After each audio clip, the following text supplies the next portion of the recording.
আসসালামু আলাইকুম গাইস। তো এই যে দেখতে পাচ্ছেন এখানে রেজাউল কারিম আছে। তো ওর একটা প্রশ্ন করবো, দি কি উত্তর দেয়। রেজাউল, তো শ্রীমান তো ময়দা মারে কে মোহাম্মদে কোন বালকুম একটা তুই ভাই তুই উত্তর দে। মজা মারে আমাদের নেলা বুকাসুতা কি করে বুকাসুতার জন্য পড়াবার মেকআপ করে আমাকে বলছো না করে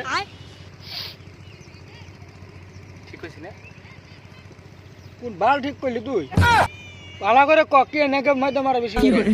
বলে আমি তো আমার নেলা বুকাসুতা না টুকু আমার নাম আমার কোন টুকু কি করে আমার খালি আমার আইবো কমি না এটা আমার কোন নেলা ছেড়া করলে পড়ার জন্য ময়দা মারে কি করে বাল তোরা আমি ঠিক হয়ে দিলাম কিন্তু বাল এটা শুটিং হইতে 10 না তুই ঠিক হয়ে দিলাম আমি ভালো হইতাছে কি করে ভিডিও অন করছিস তো